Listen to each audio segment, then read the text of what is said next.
We'll have to receive next week the Italian budget, so I cannot jump to conclusions. What I see from what I know already is that there is a risk of what we call a significant deviation according to our rules, which are common to all Eurozone members, because the Italian budget, the Italian deficit is supposed to be increasing nominally, that's the 2.4%, but also in structural terms. Structural means independent of growth. And so, I urge the Italian authorities to be closer to the medium-term objectives that are set by the Stability and Growth Pact, because we want to avoid a crisis with Rome. It makes no sense having an opposition between Italy and the EU. Italy is a very strong part of the EU, but at the same time, we need absolutely to make sure that the Italian debt decreases and that the stability of the Eurozone is ensured. And this is why this is, I would say, a delicate matter. It seems to me, though, that some authorities in Rome want to send a message to you in Brussels, which is have some more flexibility. I mean, it's getting quite personal. Mr. Salvini has called you and Mr. Juncker enemies of Europe. What do you say to him? I'm not going to respond to that kind of provocation. My role as a commissioner is to apply rules, no more, no less. And I do that with a lot of friendship for the Italian people and a lot of admiration for Italy, and Italy has its place at the core of the Eurozone. And Mr. Salvini must understand that. These rules are not stupid. They are made for the Italian people, because when your debt increases, who pays in the end, if not the Italian citizen?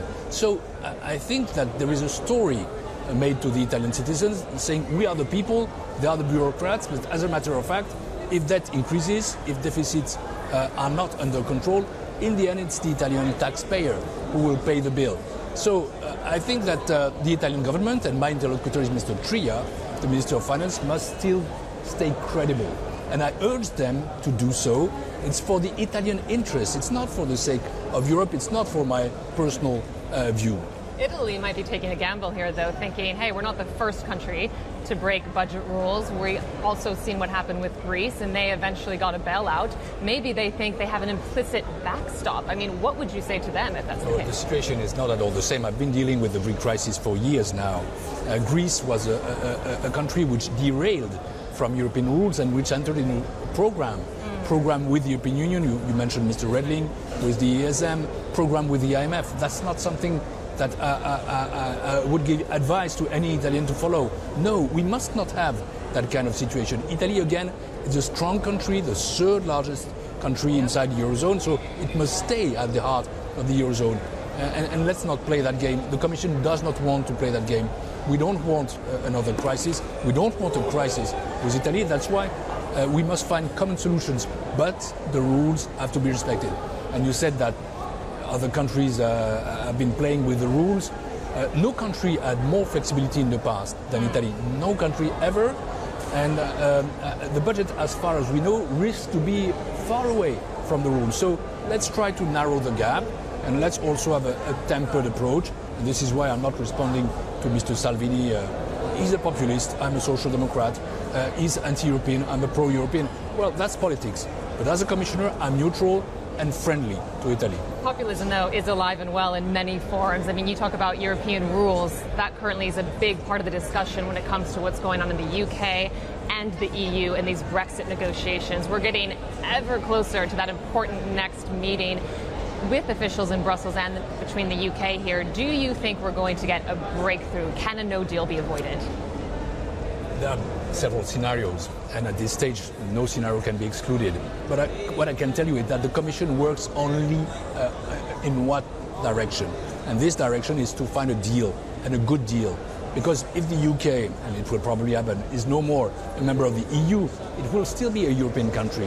We will need to have a very strong relationship with the UK as well, economically, on trade, on security, on defense, for freedom of movements. And we are really searching that. But to do so, we have also to respect our own principles, which are the rules of the internal market, freedom of movements for people, capital, services, human beings need to be respected, and that cannot be betrayed.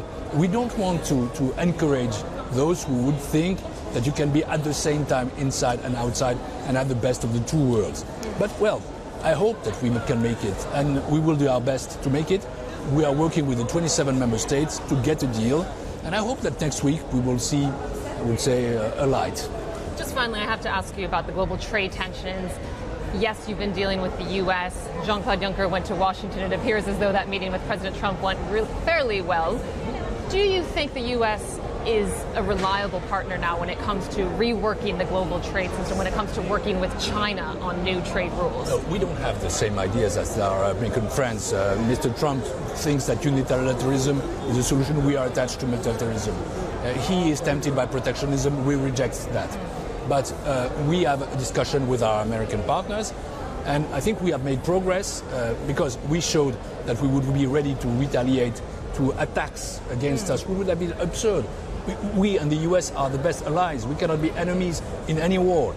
And so we moved to a discussion, a negotiation, which is now starting between my colleague, Madame Malmström, and Mr. Lighthizer. Let's try to do our best. But again, in the end, we will need to fix the multilateral system. The idea to dismantle it is a no-go, and I think that's not the way it should go. The world needs free trade, organized free trade, controlled free trade, and needs also institutions as WTO to make it function. For that, we need to have a better WTO, but let's not attack WTO.